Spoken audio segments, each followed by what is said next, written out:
আসসালামু আলাইকুম। আজকে আপনাদের সাথে হাজির হয়েছি একটা দুর্দান্ত স্বাদের রেসিপি নিয়ে। তো যে সবজিটা দিয়ে আজকে রান্না করব সেই সবজিটার অনেক ধরনের নাম। কেউ এটাকে ধুন্দুল বলে, কেউ এটাকে মালঞ্চা নামেও চেনে, এমনকি আমরা যশোর বেনাপোলের যে মানুষেরা আছে তারা এটাকে পুল্লা নামে পরিচিত। তো আজকে ধুন্দুল দিয়ে ইলিশ মাছের রান্না করব। তো এর জন্য প্রথমে আমি ধুন্দুলটাকে কেটে ধুয়ে পরিষ্কার করে নিয়েছি। আর এটা যেহেতু খুব রসালো তরকারি, এর জন্য এটা আমি ছোট ছোট করে কেটে নিয়েছি। আর এটা যেহেতু আমি ইলিশ মাছ দিয়ে রান্না করবো, এর জন্য ইলিশ মাছটা প্রথমে কেটে ধুয়ে রেখেছি। তারপরে এখানে আমি কড়াইয়ে তেল বসিয়ে দিয়েছি, আর এখানে আমি ইলিশ মাছটা ভেজে নিচ্ছি। তো ইলিশ মাছ ভাজার প্রক্রিয়াটা সবাই জানেন, মাছ কীভাবে ভাজতে হয়। তো ওইভাবে আমি হলুদ মরিচ দিয়ে এটাকে আমি ভেজে নিচ্ছি। যখন মাছটা আমার এক পাশে ভাজা কমপ্লিট হয়ে গেছে, তারপর আমি এটা অন্য পাশে ভাজার জন্য দিয়ে দিয়েছি।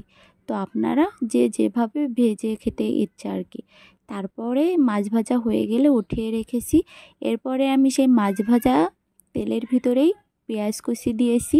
তারপরে এখানে 2 টেবিল চামচ পরিমাণ রসুন বাটা দিয়ে নিচ্ছি। তারপরে এটাকে সুন্দর করে নেড়েচেড়ে নিয়ে নিচ্ছি কিছুক্ষণের জন্য। যখন এটা ভালোভাবে খুব সুন্দর করে লাল লাল ভাজা হয়ে যাবে, মানে পেঁয়াজ থেকে একটা ভালো স্মেল আসবে, ঠিক তখনই এটার ভিতরে বাকি মশলাগুলো দিয়ে নিতে হবে। তো তারপরে এখানে আমি স্বাদ অনুযায়ী লবণ দিয়ে নিচ্ছি। তারপরে এখানে পরিমাণ মতো হলুদের গুঁড়া এবং পরিমাণ মতো মরিচের গুঁড়া দিয়ে নিচ্ছি। এখানে যেহেতু আমি নিজে রান্না করতেছি, এই জন্য আমি আমার স্বাদ অনুযায়ী হলুদ মরিচ যতটুকু দরকার আমি ঠিক ততটুকু দিয়ে নিয়েছি। আপনাদের পরিমাণ বুঝে আপনারা দিয়ে নেবেন। তো তারপরে এখানে হলুদ মরিচ লবণ এগুলো দেওয়ার পরে এটাকে আমি সুন্দর করে কিছুক্ষণের জন্য ভেজে নিচ্ছি। এখন ভাজাটা যখন আমার তেলটা উপরে উঠে এসেছে, ঠিক তখনই সেই কুটে ধুয়ে রাখা ধুন্দুলগুলো আমি একে একে সবগুলোই দিয়ে নিচ্ছি। দেওয়ার পরে এটাকে আমি সুন্দর করে নেড়ে চেড়ে নিব যতক্ষণ না এটা ভাজা হয়ে যায়। এটা যেহেতু খুব রসালো তরকারি, তো এখানে আমার পানি দেবার কোনো প্রয়োজনই মনে করতেছি না।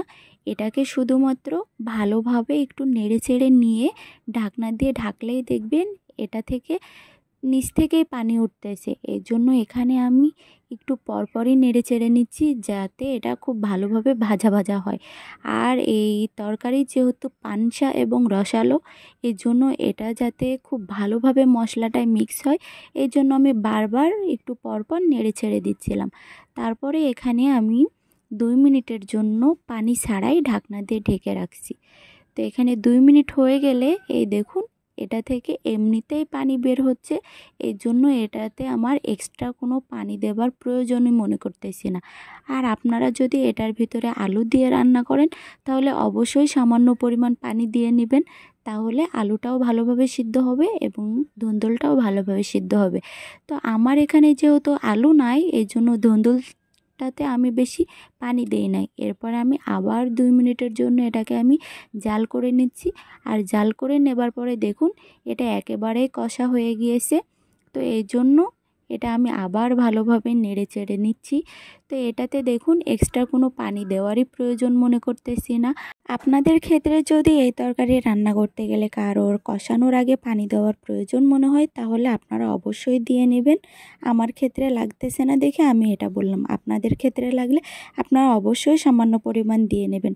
তারপরে এখানে আমার যে ভাজা মাছগুলো ছিল, আমি একে একে সব মাছগুলো এখানে দিয়ে নিচ্ছি। দিয়ে নেওয়ার পরে এটাকে আমি আবার কিছুক্ষণের জন্য জাল করে নিব। আর এটাকে আমি এখন সুন্দর করে একটু নেড়ে চেড়ে নিব। একটু মাছ ভাজাগুলো ইলিশ মাছ যেহেতু একটু নরম হয়, এই জন্য এটাকে খুব সাবধানতার সাথে একটু নেড়ে চেড়ে নেবেন। দেখুন পানি ছাড়াই কত রসালো হয়েছে তরকারিটা। তারপরে এখানে আমি আবার 2 মিনিটের জন্য ঢাকনা দিয়ে ঢেকে রেখেছিলাম। আর ঢাকনা দিয়ে ঢেকে রাখার পরে এই দেখুন আমার রান্নাটা প্রায় শেষ হয়ে গেছে। এখন শুধু এটাকে নামানোর পালা, ব্যাস পরিবেশন করার পালা। তো এই ছিল আজকে আমার রান্নাটা, ধুন্দুল দিয়ে ইলিশ মাছের রেসিপি। তো আপনারা অবশ্যই বাসায় ট্রাই করে দেখতে পারেন। আর আজকের রেসিপিটা যদি ভালো লেগে থাকে তাহলে অবশ্যই লাইক দিতে ভুলবেন না। এই ছিল আমার আজকের দুর্দান্ত স্বাদের ধুন্দুল দিয়ে ইলিশ মাছের রেসিপি। সবাই ভালো থাকবেন, সুস্থ থাকবেন। আল্লাহ হাফেজ।